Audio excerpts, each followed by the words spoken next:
Bismillahirrahmanirrahim. Assalamualaikum warahmatullahi wabarakatuh. Oke, selamat pagi rekan-rekan mahasiswa Akademi Telkom.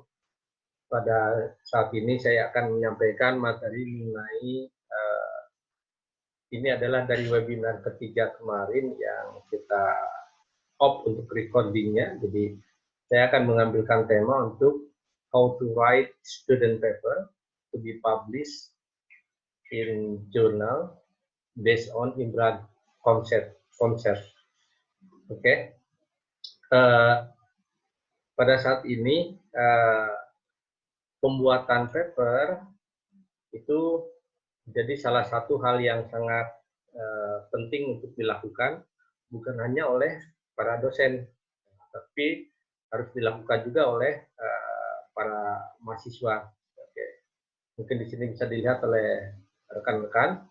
Jadi saya akan membawakan materi bagaimana kita cara membuat untuk paper dalam tanda kutip di sini adalah karya ilmiah ya. Jadi cara penulisan paper memang ada sedikit berbeda dengan cara misalkan rekan-rekan mahasiswa menulis publish di koran, mungkin lebih simpel aturannya, atau misalkan membuat cerpen atau yang lainnya. Tapi kalau kita dalam kaidah penelitian, mau dosen, mau mahasiswa, peneliti siapapun, itu ada aturan yang harus disepakati sesuai dengan aturan yang ditentukan oleh biasanya redactional journal atau proceeding yang akan kita tuju.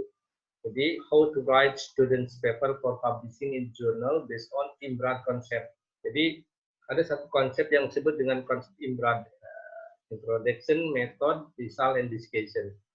Ini biasanya konsep yang diimplementasikan untuk pembuatan teknis penulisan paper dalam kajian bidang teknik.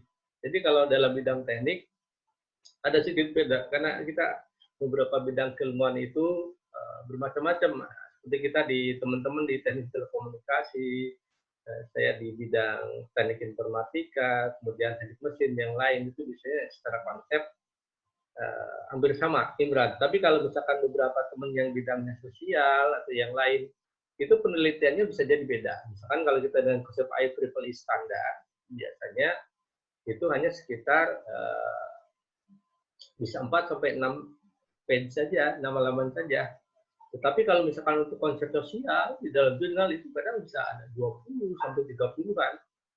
Saya pernah melihat atau ada satu paper yang direview, bahkan diterima di jurnal bereputasi, sampai banyak, karena mereka melakukan riset questionnya banyak, melakukan eksplorasi penelitian kualitatif, dan sebagainya banyak. Jadi memang kita difokuskan untuk mahasiswa bidang teknik. Oke, mungkin saat ini kelihatan ya. Oke, sedikit saya menyampaikan seperti yang minggu yang lalu dan disampaikan moderator Pak Yusuf, cuma kita lupa off untuk recordingnya, lupa untuk on recordingnya, jadi saya buat video ulang nanti supaya rekan-rekan bisa mudah-mudahan mendapatkan manfaat ilmu yang saya share dari sedikit pengalaman yang pernah saya peroleh. Oke. Ini nama saya Dera Mati Skadar, saya dosen tetap di Akademi Telkom Jakarta sejak 2019 yang lalu. Sebelumnya saya di Telkom Purwokerto, dan beberapa tahun yang lalu sebenarnya cukup lama, hampir 5-7 tahun di Telkom University sebagai dosen mitra. Kemudian saya coba alhamdulillah sebagai penulis beberapa buku ilmu komputer, dan saat ini masih terus melakukan keluaran di dalam buku ya, buku referensi, selain melakukan penulisan jurnal, penulisan paper untuk jurnal atau proceeding yang lainnya. Saat ini di Akademi Telkom kita ada 2 jurnal, ada JICT. JICT itu Journal of Informatics and Communication Technology. Kemudian kebetulan saya sebagai chief editor di sana. Kemudian saya pun sebagai chief editor di EMIT. EMIT itu jurnal mahasiswa Akademi Telkom. Kemudian di luar saya beberapa editor di jurnal informatika dan information system, kemudian jurnal data science di Telkom Purwokerto, editor di jurnal Binita Politeknik Negeri Cilacap, di beberapa jurnal perguruan tinggi yang lainnya dan reviewer di beberapa jurnal nasional saat ini. Oke, kita masuk ke dalam advantage of publication itu apa? Terutama untuk mahasiswa akademik itu apa? Yang saat ini sebenarnya yang paling mudah untuk teman-teman adalah teman-teman nanti mendapatkan reward berupa nilai sebesar 15 poin. Cukup besar ya, cukup besar dari nilai total atau 15% dari total nilai TA. Jadi kalau teman-teman TA-nya jatuh, karena dapatnya 76 dan nilainya B, dengan ikut submit di emit itu, teman-teman nanti dapat tambahan 15. Jadi ya nilainya bisa 83-an atau lebih, itu menjadi A. Kemudian yang kedua adalah ini bisa menjadi aset teman-teman. It can be intangible assets. Jadi kalau di dalam paper itu adalah sebenarnya aset teman-teman. Kalau boleh saya snapshot di sini, saya sedikit share. Saya punya 2 mahasiswa yang pernah bimbing, alhamdulillah dulu ketika di Poltek Telkom Bandung. Saya motivasi dia untuk coba kamu lanjut kuliah. Dia lanjut di ITB. Saat itu ada beasiswa Simolek kalau tidak salah. Kemudian saat ini sekarang dia sedang lagi S2 di Amerika. Satu lagi mahasiswa yang pernah saya bimbing adalah dia baru merasakan pentingnya penelitian. Tahun kemarin dia minta ketika di Scientist kemarin, Scientist itu ajang Conference on Telematics and Information Society, itulah ajang seminar nasional kita. Itu untuk rekan-rekan mahasiswa sebenarnya. Tahun ini tadinya kita udah declare di Juni ini, cuma karena terkait pandemi, qadarullah kita tidak bisa melaksanakan. Mungkin kita akan cari cara yang lain, katakanlah berbasis online atau bagaimana, insya Allah di beberapa bulan berikutnya. Nah, si mahasiswa tersebut datang minta rekomendasi, karena saya dulu sebagai pembimbingnya, saya tanda tangan. Nah, dia alhamdulillah diterima di ITB, terima S2-nya, kemudian sekarang diterima di University of Nottingham. Inggris ya, Nottingham itu reputable university. Tapi dia ngambil ada 3 di dunia itu, Nottingham itu ada di Inggris, ada di Cina, ada di Malaysia, dia ambil di Malaysia. Dengan beasiswa pun. Dia bercerita, Pak, ternyata ini harus kita banyak melakukan penelitian, menulis paper, pakai latex atau yang lainnya. Oh, itu bilang, betul seperti itu. Itu ternyata jadi aset intangible. Jadi kalau teman-teman mungkin ada yang mau kerja langsung bekerja di perusahaan Telkom Group atau yang lainnya, kemudian ada juga mungkin nanti disuruh sekolah, katakanlah itu teman-teman akan terbiasa melakukan penelitian. Penelitian itu ada kaidah yang harus kita sepakati. Makanya harus kita belajar untuk itu. Yang ketiga tentu saja nih menjadi bagian part of researchers, bagian dari peneliti di Indonesia atau di dunia. Peneliti Indonesia udah banyak banget yang go abroad, yang keluar negeri. Ini untuk publikasi ilmiah. Oke, kemudian beberapa tahun yang lalu, sebenarnya 2019 kemarin itu sudah ada saya mereview sekitar 17 sampai 20 paper ya. Sebenarnya yang submit itu sekitar 40 dan mereka udah submit di emit. Jadi kita akan lihat. Kebanyakan topiknya karena beberapa teman base-nya telekomunikasi, ada yang antena, ada yang IoT, itu oke. Walaupun tahun yang kemarin sebenarnya banyak yang mengambil proyek akhirnya berkaitan dengan aplikasi, hampir 80%. Banyak kan Android, banyak kan ngambil mungkin beberapa tren bidang yang lain, misalkan di sini ada Python, Hadoop, Big Data, MongoDB untuk SQL, kalau teman-teman tertarik. Jadi how to submit paper at emit journal, caranya mudah sebenarnya. Teman-teman nanti bisa create the paper based on your final project topic. Jadi teman-teman yang sekarang mengerjakan topik PA sudah melakukan sampai bab 1, bab 2, bab 3, itu maju semprot tuh, seminar proposal. Itu sudah bisa kita buat untuk embrio membuat paper. Kita akan kupas di slide-slide berikutnya. Di sini ya, di Akademi Telkom itu kita punya jurnal emit, saya sampaikan tadi emit ya, di jurnal mahasiswa IT Telkom. Waktu saya create itu sebenarnya ini untuk toward IT Telkom Jakarta. Ya, insya Allah semoga ini jadi doa ya, menjadi kita bisa publikasi untuk IT Telkom Jakarta. Kemudian proceeding scientist ini scientist adalah ini saya sampaikan tadi ajang seminar nasional. Jadi apa yang membedakan dari proceeding dan jurnal? Saya sedikit sampaikan itu Glenn di sini. Kalau proceeding biasanya nanti teman-teman itu waktunya ditentukan ada conference dulu. Jadi teman-teman biasanya ada conference-nya, itu ada keynote speaker, kemudian teman-teman biasanya ada waktu harus mempresentasikan hasil penelitiannya di forum tersebut, kemudian baru nanti dipublish. Nah, kalau dulu itu proceedingnya bisa cetak, nah sekarang udah semuanya online. Nah, kalau biasanya untuk jurnal tidak. Jurnal itu teman-teman bisa langsung submit ke tim pengelola jurnalnya. Banyak kalau kita googling, nanti disampaikan jenis-jenis jurnalnya. Misalkan kita masuk ke JICT, teman-teman udah ada link untuk JICT nih di webnya. Teman-teman tinggal lakukan register saja, register, membuat username, kemudian password, masukkan proposalnya, kemudian saya selaku chief editor, saya pertama akan nge-review. Oke, topiknya sesuai ini dengan ICT, teman-teman bidangnya teknik, oke masuk. Atau yang non-teknik, tapi topiknya ICT, masih lain juga masuk, template-nya sesuai. Kemudian saya assign ke para, katakanlah harusnya ada managing editor, kemudian saya sampaikan, kemudian sampaikan ke review, kemudian copy editing, selanjutnya sampai publish. Jadi membedakan. Tapi kalau di dalam proceeding, tadi teman-teman harus mempresentasikan. Walaupun jenis presentasi yang sekarang udah variatif ya. Terakhir saya presentasi di conference internasional, itu di Universitas Brawijaya, itu sekarang udah banyak ditawarkan, mau oral session, artinya saya presentasi langsung, atau yang kedua, pakai poster. Apalagi di masa pandemi ini sekarang udah banyak ditawarin, katakanlah pakai, ini sekarang kita pakai via online meeting dan menggunakan Zoom, atau misalkan di record, kemudian upload YouTube, nanti di review lagi. Banyak jenisnya sebenarnya.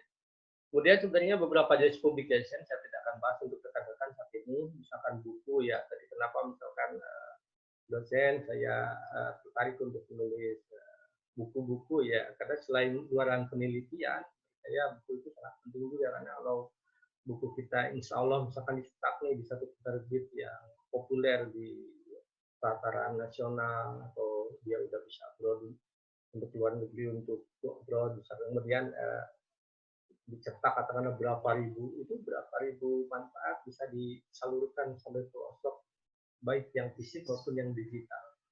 Dan mudah-mudahan brand awareness ke institusi kita menjadi tersebar lebih jauh. Oke, kemudian saya snapshot saja ini, karena waktu ini saya pakai Zoom yang free dulu. Oke, kemudian sebenarnya apa itu jurnal? Saya jelaskan sedikit dulu definitifnya. Jurnal itu adalah scholarly publication. Jadi adalah publikasi ilmiah yang berisi artikel yang ditulis oleh peneliti, profesor, atau expert yang lainnya. Jadi kalau teman-teman sebagai penulis paper udah sabit, kayak kita katakan sebagai peneliti. Jadi jurnal itu fokus pada spesifik disiplin or field of study. Jadi misalkan ya tadi di ICT fokusnya adalah Informatic and Communication Technology. Jadi bidang informatik, rumun ilmu komputer masuk nanti. Kemudian rumpunnya ICT masuk, antena, telekomunikasi yang lain. Jurnal ini biasanya terbitkan regular. Misalkan kita ICT, di ICT itu setahun 2 kali. Oke, kemudian pakai isu. Misalkan sekarang lagi kita kalau paper untuk volume 2 nomor 1, artinya tahun kedua untuk terbitan ketiga kita akan terima. Jadi nanti volume 2 nomor 2 tahun kedua terbitan keempat. Ini berhubungan pentingnya nanti untuk berhubungan dengan akreditasi. Kalau udah 4 kali terbitan itu kita bisa mengajukan akreditasi. Akreditasi itu seperti apa? Mungkin nanti di season berikutnya saya sampaikan ya teman-teman, karena saya fokus ingin menyampaikan pasti berat saja dulu di sini. Jadi sebagian saya skip dulu, karena tadi saya bilang keterbatasan kita menggunakan Zoom yang legal untuk akademik Telkom, jadi saya skip dulu saja. Oke, kita masuk dulu ke tips menulis jurnal ya. Tips menulis jurnal itu bagaimana? Ini saya mendapat ilmu dari Prof. Nizar ya, dari UI, ketika kita mengadakan workshop Scopus dari Telkom Purwokerto dan Akademi Telkom Jakarta di Purwokerto tahun kemarin. Pertama adalah harus menarik ya. Menarik itu paling tidak buat judul penelitian itu jangan terlalu panjang, tapi memang artinya tidak mencerminkan refleksi dari penelitian. Refleksi dari penelitian artinya harus merepresentasikan refleksi penelitiannya. Misalkan nih, saya ambil judul dari, ini saya akan kasih contoh, ini salah satu paper yang dipublish di jurnal Sinta 2. Jadi teman-teman jurnal Indonesia itu rankingnya ada 6 nih, sudah standar dari Sinta 6 sampai Sinta 1. 6 itu berarti terendah. Jadi kalau udah 2 dan 1 itu kadarnya udah cukup bagus. Bahkan dari 3 udah cukup bagus. Makanya kalau udah masuk Sinta 2 itu udah cukup keren untuk ukuran mahasiswa. Jadi ini udah terima di salah satu jurnal Sinta 2 namanya Elkomika, itu jurnalnya punya Institut Teknologi Nasional. Kemudian judulnya adalah penerapan metode ACP untuk optimasi physical tuning antena sektoral pada jaringan 4G LTE di Kota Purwokerto. Jadi ini diambil judulnya adalah dia memberikan, oke, ini ada metode ACP. Itu menarik kan? 4G kemarin kan lagi in ya. Mungkin kalau kita masih berbicara sekarang ada 5G misalkan, nama refleksinya bisa saja. Nah, ini tips membuat judul tadi, kemudian sekarang tips membuat abstrak. Jadi abstrak itu nanti kan ada judul teman-teman tuh, ada abstrak di bawahnya. Abstrak gunakan konsep IMR. Ada yang menyebut dengan Introduction Method Result atau juga IMC, Introduction Method Conclusion. Jadi berisi tentang pendahuluan, metode, kemudian hasil. Kemudian kontennya kalau kita pakai standar IEEE itu di bawah 200 kata. Jadi kalau misalkan kalau kita pakai IEEE itu kan standar udah dunia ya. Jadi kalau kita pakai tulisnya standar dunia, berarti untuk standar ASEAN atau yang lokal itu pasti septif ya. Berbeda kebalikannya. Kalau pakai standar lokal ke dunia kita harus menyesuaikan. Kemudian tampilkan keyword atau kata kuncinya. Oke, ini contohnya. Contoh paper tadi, ini tadi tekanlah nanti akan saya show untuk atau tunjukkan full papernya. Dari judul yang tadi ini contoh abstraknya misalkan. Kualitas jaringan 4G LTE yang masih tidak stabil sehingga menyebabkan coverage, kemudian bla bla bla, kualitas jaringan. Ini adalah berbicara tentang introduction tadi, atau berbicara tentang pendahuluan tadi ya. Dia berbicara perubahan tinggi antena, azimut, dan tinggi antenanya. Oke. Kemudian dia lihat ke sini nih. Menggunakan pada penelitian ini menggunakan metode automatic cell planning (ACP). Berarti tadi kan intronya dapat tuh, introduction, metode dia disebutkan. Kemudian di sini akhirnya adalah hasil optimasi physical tuning antena menggunakan antena sektoral menggunakan metode ACP sudah memenuhi standar KPI. Ini didapatkan sebesar 90,037%, lebih besar dari 100 dBm. Ini berarti ada hasilnya. Berarti ini sudah memenuhi konsep IMR tadi. Ini berarti secara pembahasan abstraknya sudah cukup bagus. Kata kunci tadi misalkan apa? LTE. Kita ambil dari sini, dari abstraknya. Optimasi, physical tuning, automatic cell planning, ini ACP-nya. Jangan lupa metodenya ini kan masuk ya. Oke. Kemudian bagaimana kita masuk ke pembuatan paper dengan konsep IMBRAD itu? Dan IMBRAD itu tadi adalah introduction, ya, introduction, method, result, discussion. Jadi pendahuluan, langsung metodologi, result, discussion. Ini saya sudah sampaikan tadi untuk konsep di bidang teknik. Nah, sebenarnya kalau ada paper yang lain untuk di level internasional ya, ini saya saranin, bukan saya saranin tadi. Kenapa saya pakai konsep IMBRAD dulu? Ini sebenarnya paper waktu kita arahannya untuk yang ketika akan submit untuk level internasional, katakanlah masuk ke Scopus, masuk ke Web of Science, pokoknya yang level-level dunia lah. Jadi sebenarnya hampir sama. Jadi sini ada title, abstract, introduction tadi ya, literature review. Kalau di IMBRAD itu nanti masuk di introduction tadi. Misalkan saya snapshot saja nih, propose idea, kalau saya jelaskan nanti ini perlu waktu sekitar 2 jam, jadi sangat banyak. Saya skip dulu aja. Oke, ini contoh abstrak tadi untuk level yang body ini, yang organization, saya skip saja. Oke, di introduction apa yang dibuat? Introduction itu adalah identifikasi research question, kemudian dan definisikan key construct-nya. Jadi Riset question itu kalau teman-teman di proyek akhir mungkin membuat apa rumusan masalahnya apa sih di penelitian gitu kan, bab 1 ya. Kemudian teman-teman rumusan masalah ini ada 1, 2, 3 poin ini. Kemudian di tujuan penelitian teman-teman jawab kan, rumusan masalah ini dijawab di tujuan penelitiannya ini. Satu jawab 1, 2 jawab 2, 3 jawab 3. Kemudian tujuan penelitian nanti menjawab kesimpulan. Kalau di kesimpulannya di akhirnya nanti di akhir kalau teman-teman rumus 1, 2, 3 penelitiannya udah beres di bab akhir, oke, tujuan ini dijawab di kesimpulan ini, ternyata terpenuhi. Poin 2 dijawab di ini. Jadi harus inline, harus inline ya. Mungkin agak berbeda dengan teman-teman nanti yang kuliah di pasca sarjana, misalkan di S2 atau S3, biasanya riset questionnya lebih sedikit karena pengujiannya lebih tinggi, apalagi mungkin untuk di tingkat S3 kan ada novelty atau kebaruan.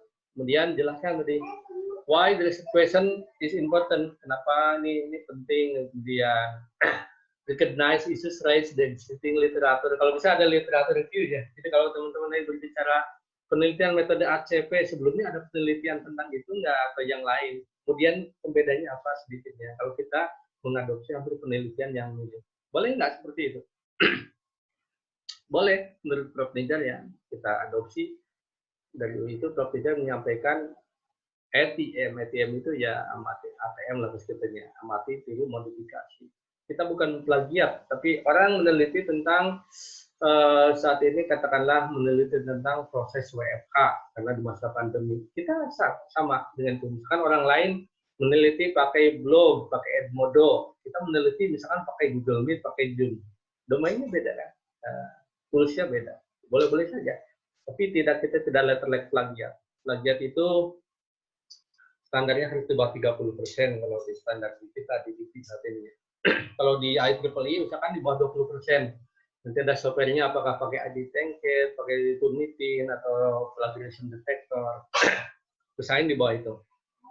Kemudian ini contoh yang tadi ya, pendahuluan. Misalnya pendahuluan tadi dari paper yang tadi saya kasih contoh nih, perkembangan teknologi terutama di bidang telekomunikasi semakin pesat, berbanding terbalik dengan kondisi kenyataan bla bla bla bla. Misalkan ini referensi dari mana? Di bawah 2019. Jadi teman-teman mungkin ada satu sesi saya menjelaskan penggunaan online citation menggunakan Mendeley. Nah, di sini contohnya ini menggunakan style apa? Style apa itu dalam kurung misalkan ini di bawah 2019. Jadi kalau kita pakai Mendeley, kita tinggal kasih bracket aja tanda kotak itu. Misalkan 1 tulisin, nanti kita di Mendeley tinggal klik aja. Nanti otomatis dengan kita klik di referensi, tinggal kita klik otomatis semua referensinya dan penulisnya nanti akan tampil. Ini berarti ini misalkan Banyumas 2018, Putra DKK. Ini konsepnya apa nih? Jadi ada style namanya apa, ada style namanya IEEE, kemudian ada lagi yang beberapa style yang lainnya. Kemudian metodologi, saya kira kita masih ada 15 menit lagi ya. Metodologi ini adalah fokus di riset design.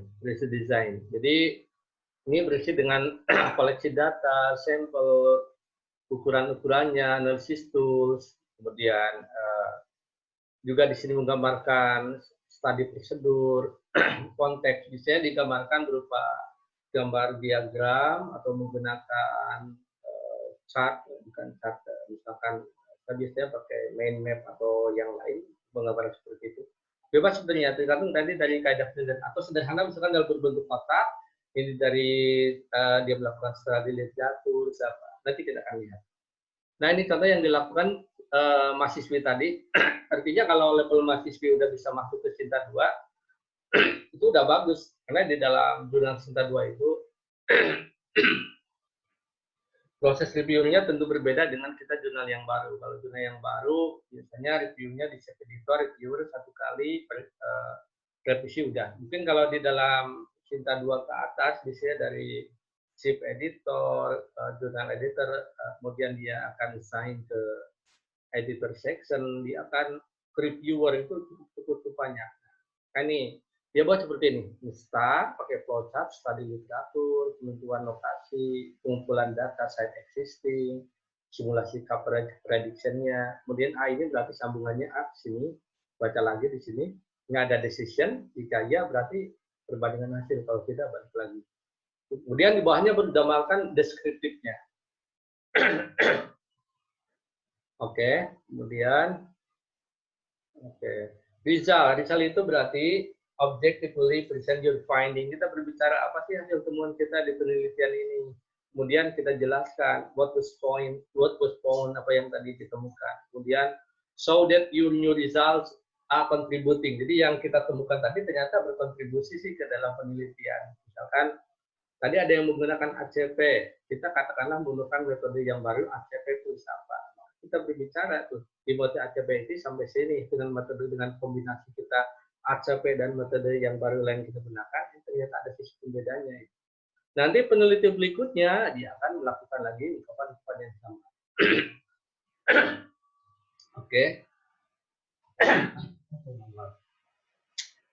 Kemudian sebagian saya skip ya, karena sebagian itu saya sampaikan ini saya ambil untuk penulisan jurnal di reputasi jurnal ya, atau internasional jurnal, Scopus atau yang lain. Jadi untuk teman-teman saya fokus untuk di Imbrad untuk emit ya, untuk jurnal kita. Ini contohnya misalkan dia di hasilnya gambarkan dalam bentuk histogram. Nah, biasanya di hasil discussion tadi kalau ada saran tambahan berbicara di discussion itu. Jadi teman-teman nggak perlu buat saran, apa nggak perlu disampaikan eksplisit, nggak masalah, implisit aja berbicara. Tadi ada paragraf, nanti ada berbicara tentang di silent discussion tadi, seolah-olah discussion itu berbicara saran. Kemudian acknowledgement itu penting ya teman-teman. Kalau teman-teman nulis paper untuk di jurnal, terutama ketika teman-teman dapat funding, dapat pendanaan, kata-kata pendanaan. Kalau dosen itu dapat pendanaan hibah, katakanlah dari internal, kalau saya biasanya menyebutkan acknowledgement, thanks to Akademi Telkom Jakarta for funding my research, katakan. Karena pendanaan ketika beberapa kali saya konferensi internasional seminar atau masuk jurnal yang stand Scopus, itu kan biayanya mahal. Biasanya sampai berapa ratus dolar gitu ya, 300. Bahkan yang terakhir itu saya apply hampir 800. Cuma kemarin saya postpone ya, karena sebelum masa pandemi ini untuk submit. Karena itu maksudnya event proceeding, ada event proceeding yang stand ke jurnal itu. Jadi kita sebutin itu, terima kasih atas pembiayaannya itu. Kemudian kalau misalkan teman-teman ternyata dikontribusi oleh dosen pembimbing, maka sebutin seperti ini nih, dia ucapkan terima kasih dan ucapan kepada PT Telkomsel Purwokerto. Jadi dia dapat datanya itu dari Telkomsel Purwokerto, disampaikan boleh. Kemudian Bapak Eka Setia dan Bapak Muntako Alvin, ini beberapa rekan kolega saya ketika di TTP. Jadi dia sebutin karena mungkin bisa masuk Sinta 2-nya itu karena polesan dosen-dosen pembimbing ini. Karena kalau misalkan untuk standar mahasiswa biasanya untuk asal lulus di Diploma 3 TT itu cukup masuk jurnal yang ber-SSN aja nasional udah bagus. Apalagi ini level Sinta 2, jadi scoringnya tinggi, berbeda dengan jurnal-jurnal yang belum akreditasi. Tapi SSN pun udah bagus ya. Yang penting kita lihat jurnal itu ber-SSN. Oke, misalnya nih daftar rujukan atau referensi ya. Di Elkomnika dia tidak masalah menyebutkan daftar rujukan, karena ada beberapa jurnal yang udah masuk Sinta 3 pun seperti Infotel itu udah indeks ASEAN juga. Mau menuju Scopus dia udah merubah ke versi bahasa Inggris semua. Tapi di sini ada juga beberapa pengelola jurnal dia di Sinta 2 masih menggunakan bahasa Indonesia, bukan referensi. Nggak masalah juga. Itu makanya saya sampaikan. Kalau kita lihat seperti itu tergantung kebijakan si redaksional pengelola jurnalnya. Jadi kalau kita mengikuti aturan, ya itu aturan desainnya. Dia template-nya minta IEEE. Kita harus pakai IEEE. 2 kolom. Nah, kita gimana kita aja nulisnya 1 kolom. Pasti dicek. Pasti PDT. Jadi ini penting teman-teman nanti mempelajari aturan penulisannya. Kalau di IEEE 1, yang lainnya saya bisa sampaikan dengan mendelay nanti bisa otomatis. Oke, apa yang diperlukan oleh teman-teman ini sebenarnya untuk terakhir closing-nya ya.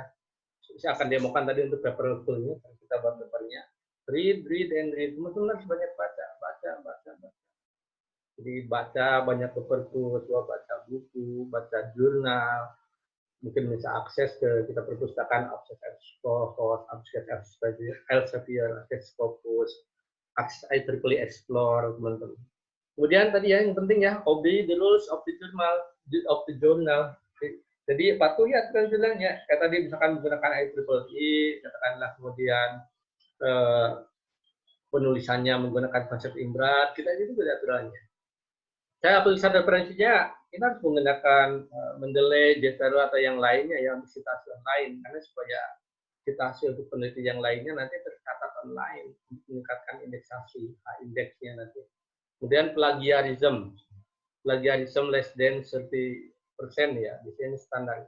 Maka teman-teman nanti mungkin desain yang lain saya sampaikan Mendeley. Grammarly penting ya, Grammarly itu kalau teman-teman kita menggunakan proofreader kan bayarnya mahal. Kalau kita bayar ke misal apa mungkin itu mahal, bayar Papitra cukup mahal gitu ya. Tapi kalau misalkan kita untuk standar kita bisa Grammarly. Beberapa paper yang saya submit di internasional konferensi dan dipublikasikan di jurnal internasional, alhamdulillah sih masih menggunakan versi bahasa Inggris ala saya aja. Karena ketika diminta untuk proofreader itu biayanya mahal. Kemudian saya coba edit sedikit versi bahasa kita, yang penting teman-teman belajar menulis bahasa Indonesia yang baik, itu kuncinya. Kalau udah bisa menulis bahasa Indonesia yang baik dan benar, ketika ditranslate ke translate Google itu kan enak. Kemudian kita edit grammarnya, versinya sedikit, apalagi tinggal publish di Grammarly itu akan lebih smooth lagi. Oke nih, teman-teman nanti masuk sini ejurnal.academy.emit/emit/indexphp/emit ya, ini ya. Nanti teman-teman tinggal langsung register saja, itu nanti akan pertama di review adalah tentu oleh sheet editor, oleh saya, apakah sudah benar atau yang lain. Oke, saya kira ini cukup. Any question-nya karena ini forumnya kemarin forum jadi off ya, karena kemarin itu ada sekitar hampir 100 mahasiswa yang ikut forum saya itu, 99 kalau nggak salah. Oke, saya sekarang mau share screen. Ini, saya bikin tadi full papernya. Sebentar, full papernya di mana ya? Oke, full paper.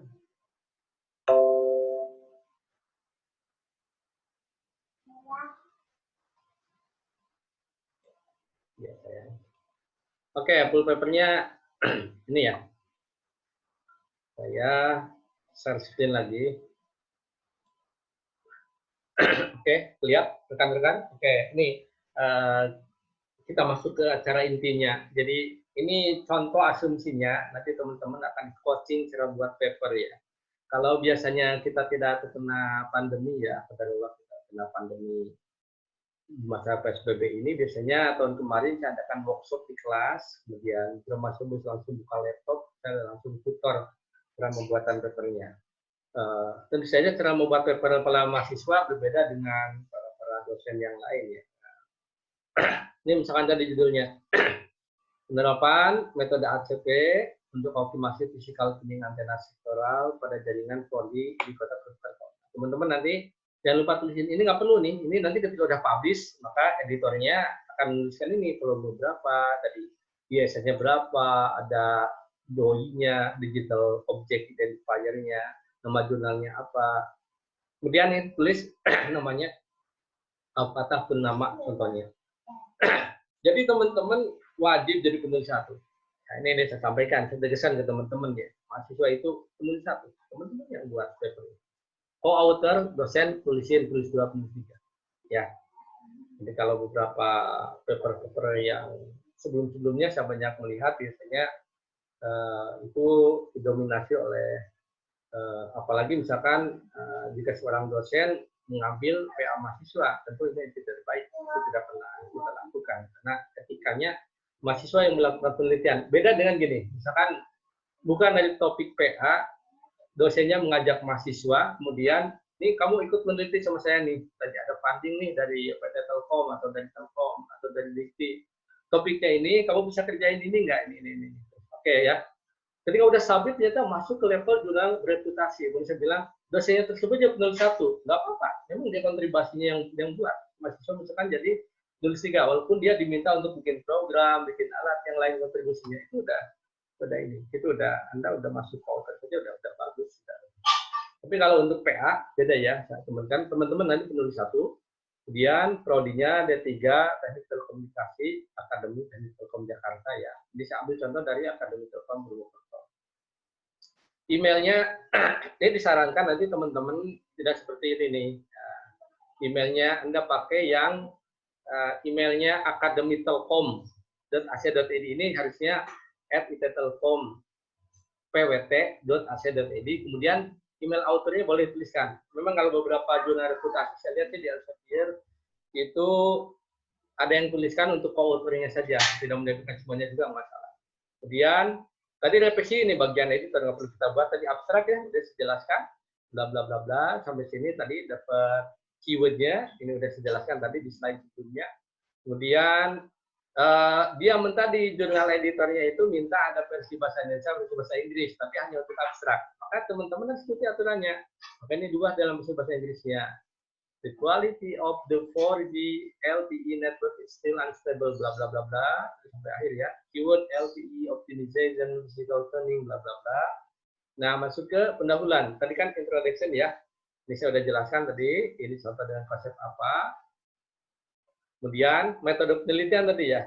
Jadi kalau teman-teman ada penelitian yang lain, tadi berbicara di sini, itu berbicara tentang literatur review ya. Kalau di dalam jurnal bereputasi bisa dicari gap-nya. Untuk mahasiswa nggak perlu dulu saya kira. Untuk teman-teman di Akademi Telkom ya. Metode penelitian tadi ya, perancangan sistemnya seperti apa? Ini ya. Dalam penelitian ini physical tuning, optimasi physical tuning antena sektoral pada jaringan LTE menggunakan ACP. Dia bicara dulu sedikit intro, kemudian gambarkan tadi berupa flowchart, kemudian dua penentuan wilayah, domainnya, dia harus tentukan kita jadi ya. Misalkan di Purwokerto Barat, Purwokerto Utara, total. Makanya dia dapat data yang banyak itu dari mana? Dari Telkomsel tadi. Makanya dia thanks to Telkomsel tadi di acknowledgement-nya. Nah, selanjutnya ini adalah dia berbicara spesifik lebih lanjut tentang antenanya, simulasi optimasi ACP-nya seperti apa.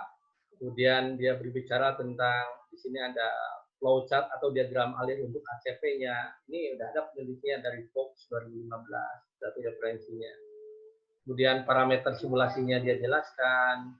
Nah, ini masuk ke yang terakhir tadi ya, introduction, method, result, hasil dan pembahasan. Jadi sebenarnya hasil dan diskusi atau di yang lain di bahasa Inggrisnya. Analisis hasil simulasi, saya sering dia berbicara dulu hasil penelitiannya, kemudian kalau bisa digambarkan supaya lebih dinamis dengan grafik, seperti ini ada histogram, kemudian analisis metode ACP-nya dia jelaskan, ini histogram nilai kualitatif RSRP-nya, kemudian pokoknya di hasil masih berbicara itu. Analisis perbandingannya dia gambarkan juga, kemudian ini contoh perbandingannya, kemudian tadi masuk ke kesimpulan, boleh ya, di kesimpulan ya.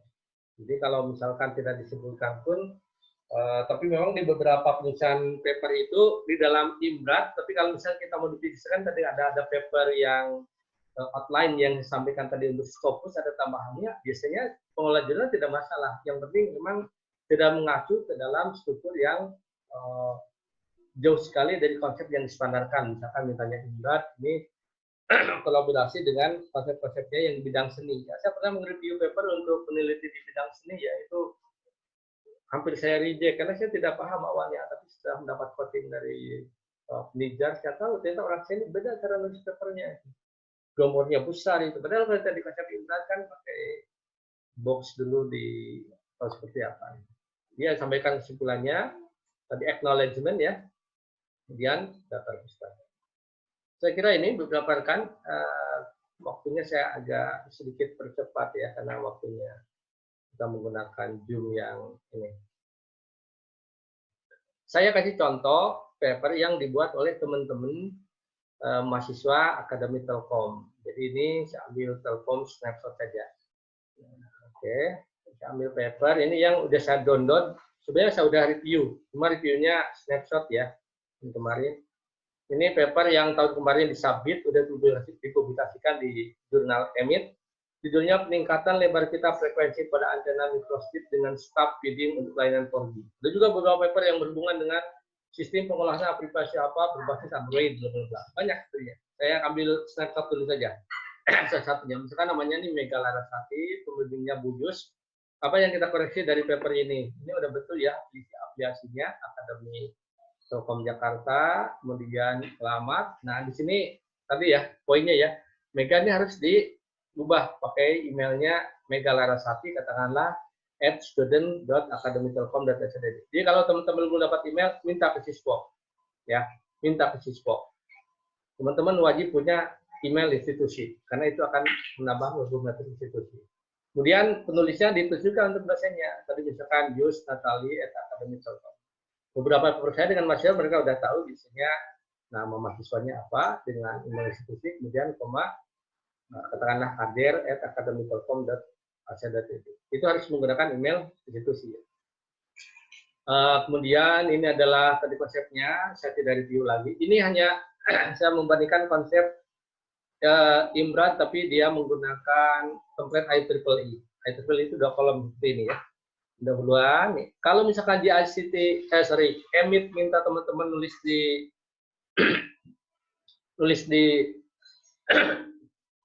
dengan template 2 kolom IEEE, teman-teman harus ikuti. Ini landasan teori. Ini kalau tinggal diambil aja dari proyek akhir, lebih mudah ya. Kemudian referensinya tadi menggunakan Mendeley, jadi nanti akan tampil semua di sini. Gitu ya. Yang penting referensi di sini itu harus konsisten dengan yang ada di badan program. Saya kira itu teman-teman. Terima kasih atas kesempatan. Semoga teman-teman angkatan 2016 bisa menyelesaikan PA dengan mudah, bersabar di masa pandemi ini. Kemudian semuanya 100% submit di EMIT. Selain mendapat nilai tadi 15%, mendapatkan riset intangible asset, kemudian itu sebagai syarat wajib lulus dari Akademi Telkom di Yudisium. Nanti teman-teman harus membuat paper. Tahun kemarin masih bisa print asal sembarangan 6 lembar, dikasih ke Bu Sipa. Sebelum itu harus tanda tangan saya dulu sampai ekspeditor. Saya baca review. Kalau kemarin tidak tanda tangan, mungkin banyak yang tidak lulus. Tapi karena kemarin masih kondisinya fisikal, boleh fisik, makanya saya tanda tangan semua. Nah, sekarang ini 2020 udah online semua. Teman-teman nggak bisa nanti nge-print sendiri, Pak, tolong tanda tangan. Teman-teman harus publish sendiri, sudah di-review. Peer-review itu minimum di-review oleh saya review ke teman-teman katakanlah di Akademi Telkom. Dia kalau udah review di sidang, itu sebenarnya udah peer-review juga untuk tanda petik untuk jurnal EMIT ya. Nanti ketika udah publish, teman-teman ketika diminta oleh Bu Sipa, ini syarat lulus harus menyerahkan buku atau yang lainnya, perpustakaan bebas pinjaman, menyerahkan paper, teman-teman tinggal download di EMIT. Download itu menjadi bank penelitian teman-teman mahasiswa. Jadi kalau teman-teman ada yang lanjut, saya kira itu teman-teman nanti semoga sukses semua karirnya sesuai dengan apa yang diharapkan. Bersabar dan berdoa. Oke, terima kasih. Saya akhiri. Assalamualaikum warahmatullahi wabarakatuh.